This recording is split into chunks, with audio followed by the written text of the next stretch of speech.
প্রিয় শিক্ষার্থীবৃন্দ, সৃজনশীল একাডেমির পক্ষ থেকে সকলকে শুভেচ্ছা অভিনন্দন জানাচ্ছি। আমি মোহাম্মদ ফজলুল হক, সহকারী অধ্যাপক, বাংলা। আজকে আলোচনা করব ব্যঞ্জন সন্ধি নিয়ে। বিগত ক্লাসে স্বরসন্ধি আলোচনা করেছি। আমি পরবর্তী একটি ক্লাস দেব, সেটা হবে বিসর্গ সন্ধি নিয়ে। তোমাদেরকে একটি কথা বলবো, ব্যাকরণ মুখস্থ করার বিষয় নয়, এটা বুঝে পড়তে হয়, আর সেটা স্থায়িত্ব থাকে এবং সফলতাও সুনিশ্চিত হয়। আরেকটি কথা, আমার এই ক্লাসটা যদি তোমাদের ভালো লাগে অবশ্যই শেয়ার, ফলো এবং সাবস্ক্রাইব করে পাশে থাকবে। তাহলে এখন শুরু করা যাক। ব্যঞ্জন সন্ধি। প্রথমে সন্ধিটা একটু জেনে নিই। সন্ধি যদি জানা যায়, ভালোভাবে বোঝা যায়, তাহলে কিন্তু তার যে প্রকারগুলো সেটি কিন্তু খুব সহজভাবে বোঝা যায়। সন্ধি দুটি ধ্বনি বা বর্ণের মিলনে কি হয়? সন্ধি হয়। আমরা একটা বিষয় যদি লক্ষ্য করি, কথা বলার সময় দ্রুত কথা বলতে গিয়ে দুইটা শব্দ কাছাকাছি, দুইটা ধ্বনি কিন্তু এক হয়ে যায়। আবার দুটি ধ্বনি এক হয়ে যাওয়ার পাশাপাশি দুটি শব্দও কিন্তু এক হয়। দুটি ধ্বনি এক হলে সেটাকে আমরা সন্ধি বলি, আর দুটি শব্দ যখন একত্রিত হয় তখন সেটাকে আমরা বলি সন্ধিবদ্ধ শব্দ। কারণ এটা সন্ধির ধারায় কিন্তু দুইটা শব্দ তৈরি হয়ে যায়। আর সন্ধিবদ্ধ শব্দ হলে সেটা কিন্তু খুব সহজ শব্দ হয় এবং ধ্বনির মাধুর্য আসে এবং শব্দটা সংক্ষিপ্ত হয়। এবং এইখানে আরেকটা বিষয় লক্ষণীয়, দুইটা ধ্বনি এক হয়ে যায়, একটা ধ্বনি হয়।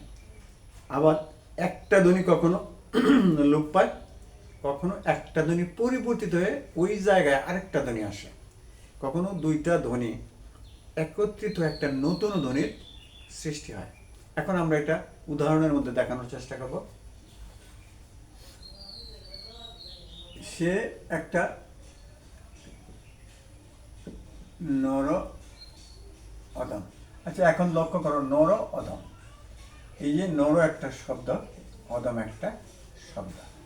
এই শব্দটা দ্রুত বলার সময় কি হয়েছে? নরাধম।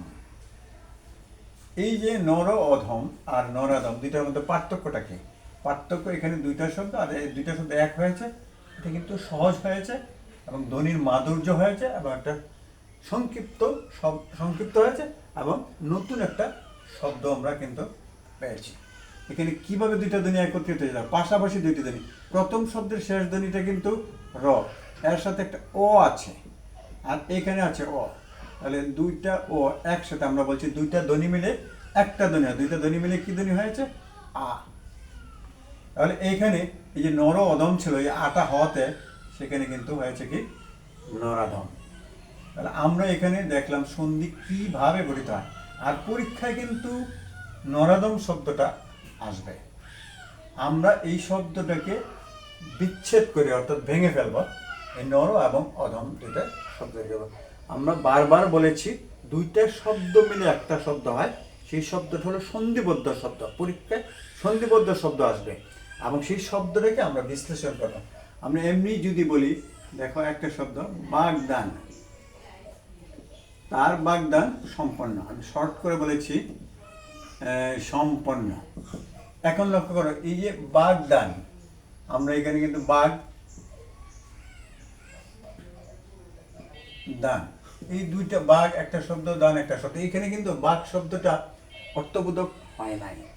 আমরা এখানে কিন্তু দেখব বাঘ যোগ দান ইকুয়াল টু হবে, এই দুইটা মিলিত হয়ে হবে বাগদান।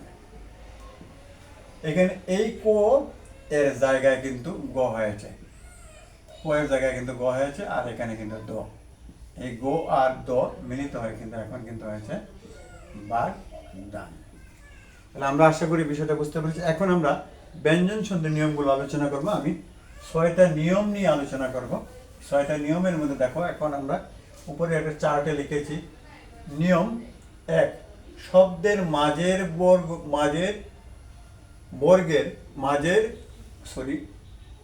শব্দের মাঝে বর্ণের তৃতীয় বর্ণটা প্রথম বর্ণ হয়। এটা কিরকম? দেখো, এই যে স্টারটা একটু ভালো করে লক্ষ্য করো। আমরা এই যে এগুলি কিন্তু বর্গীয় বর্ণ, 25টা বর্গীয় বর্ণ আছে। আমি এটাকে ধারাবাহিকভাবে 1 2 3 4 5 বিভক্ত করেছি। তৃতীয় বর্ণ 1 2 3, তৃতীয় বর্ণ হচ্ছে গ, জ ড দ এবং ব। প্রথম বর্ণ হচ্ছে ক চ ট ত প। নাসিক্য বর্ণ হচ্ছে ঞ ম মূর্ধন্য দন্ত ন এবং ম। এই বর্ণগুলো সম্পর্কে আমাদের একটু স্পষ্ট ধারণা থাকলে বিষয়টা ক্লিয়ার হয়ে যাবে। প্রথম নিয়ম, সন্ধি যখন আমরা বদ্ধ করব, সন্ধিবদ্ধ শব্দ তৈরি করব দুইটা শব্দকে, তখন কিন্তু এই নিয়মটাকে ফলো করতে হবে একেবারে শতভাগ। এখন লক্ষ্য করো, আমরা এখানে বলেছি 1 নম্বর নিয়ম, একটা শব্দ লিখে এখানে দিগন্ত, নিযন্ত, সুবন্ত। এই যে আমরা শব্দগুলো লিখলাম, দিগন্ত, নিযন্ত, সুবন্ত। আরেকটা শব্দ এখানে লিখি সরানন।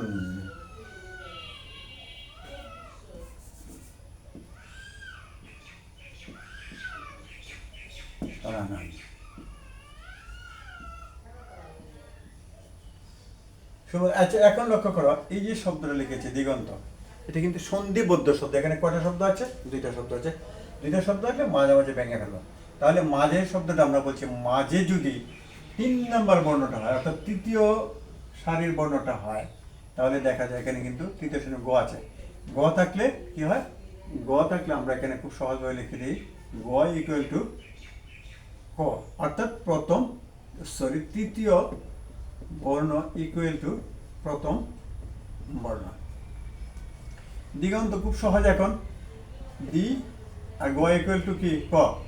তাহলে দিক, আর এই গ এর সাথে একটা ও আছে, তাহলে এখানে কিন্তু ও লিখবো, আর এখানে কিন্তু দন্ত না, এটা অন্ত।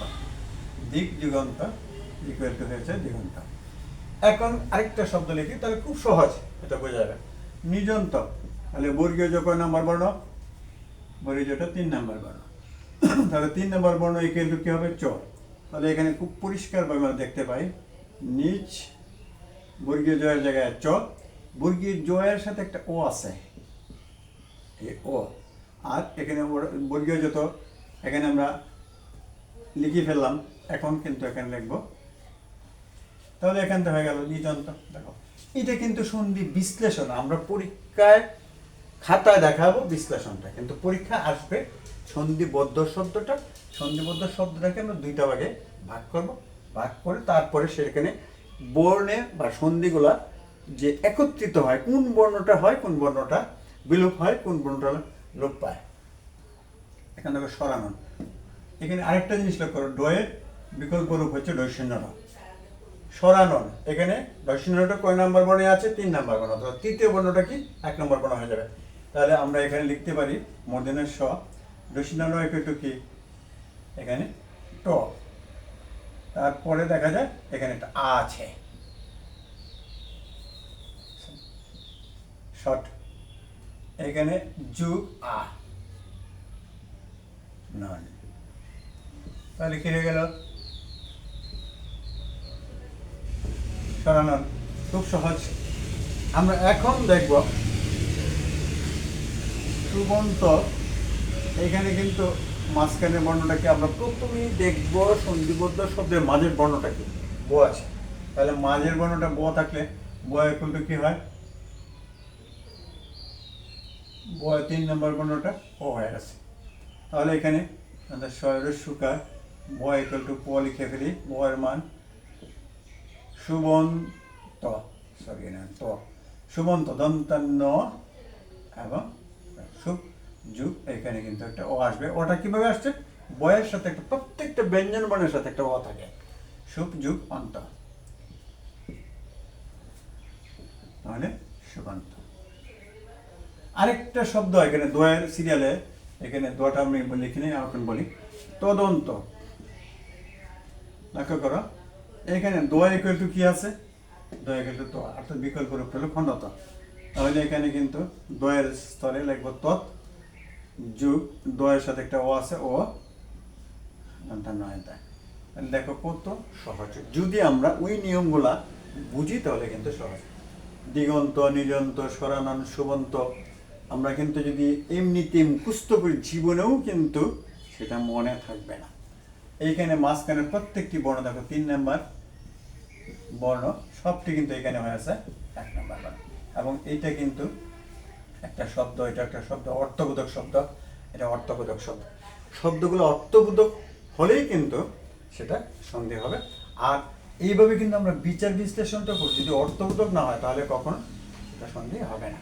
এখন আমরা 2 নম্বর নিয়মটা কিন্তু লিখব। 2 নম্বর নিয়মের মধ্যে আছে যে নাসিক্য বর্ণ এবং অনুস্বার ইকুয়াল টু ইয় হয়। এখন লক্ষ্য করো, আমরা এখানে কিন্তু নাসিক্য বর্ণগুলো, বর্গের শেষ বর্ণগুলো কিন্তু দেখিয়েছি। ও, ইয়, মূর্ধন্য দন্ত ন, ম। এই নাসিক্য বর্ণ যদি শব্দে মাঝে থাকে তাহলে সেখানে আমরা কি লিখবো? সেখানে একটা ম লিখে ফেলব। যেমন দেখো, লক্ষ্য করো, প্রথমে আমরা শব্দটা লিখলাম, আমি এখানে একটু লিখে নিই। নাসিক্য বর্ণ এবং অনুস্বার প্লাস এবং অনুস্বার ইকুয়াল টু ম। আচ্ছা, নাসিক্য বর্ণ এখন লক্ষ্য করো, আমি এখানে লিখলাম সংজ্ঞা, লিখলাম সঞ্চয়, তারপর লিখলাম সন্তাপ। এখন একটু বিষয়, সঞ্চয়, সন্তাপ, তারপরে দেখো সন্ধান। এখন আমরা যে বললাম মাঝখানে বর্ণটা কি? ও। তাহলে ও ইকুয়াল টু কি? ইকুয়াল টু কি হয়? নাসিক্য বর্ণ। নাসিক্য বর্ণ মানে এই 5টা বর্ণের যে ও বর্ণ ইকুয়াল টু আমি লিখে দিয়েছি এখানে ম। নাসিক্য বর্ণ ম ইকুয়াল টু ম। সুতরাং এখানে কিন্তু ম যোগটা।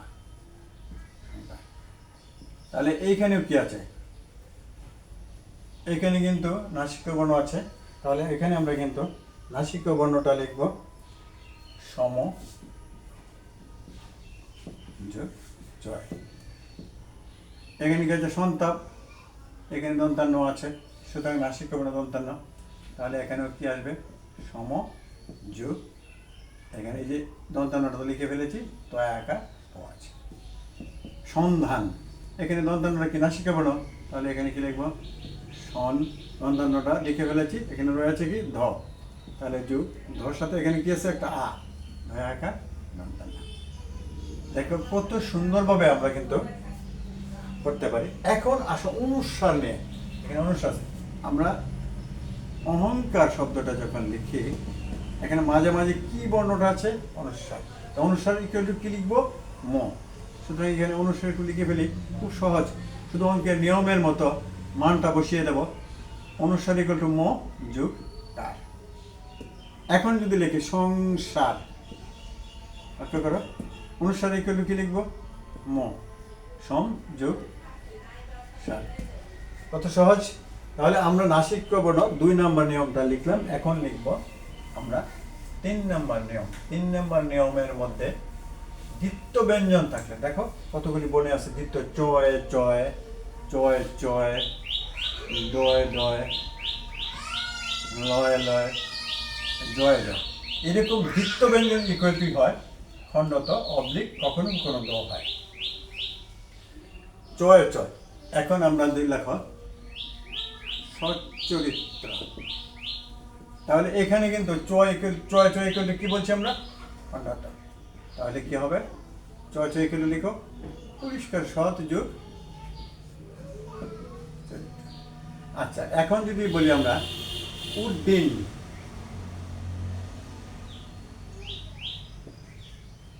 তাহলে ডয় ডয়, ডয় ডয় ইকুয়াল টু কি? খণ্ডত। তাহলে কি হবে? ডয় ডয় ইকুয়াল টু ত, উত, এই যে এখানে দীর্ঘ কেটে দেওয়া হয়েছে। এখন লিখি উল্লাস, 2টা বর্ণ আছে এখানে, লয় লয় ইকুয়াল টু কি? খণ্ডত। তাহলে কি হবে এখানে? উত যোগ লাস। সজ্জন, বর্গীয় জ, 2টা জ আছে, তাহলে এখানে বর্গীয় জ জ ইকুয়াল টু কি? খণ্ডত দ। স্যার এখন তো দ হলো না, একটা বিপদজনক, বিপজ্জনক, বিপজ্জনক। তাহলে এখানে কি হবে? বয়ের শিকার প, এই দেখো দ। এখন কিন্তু বর্গীয় জ জ ইকুয়াল টু দ হয়েছে। আমরা বিপজ্জনক। তাহলে আমরা কিন্তু এখানে সন্ধির তৃতীয় নিয়মটা কিন্তু দেখে ফেলেছি। এখন আমরা পরবর্তী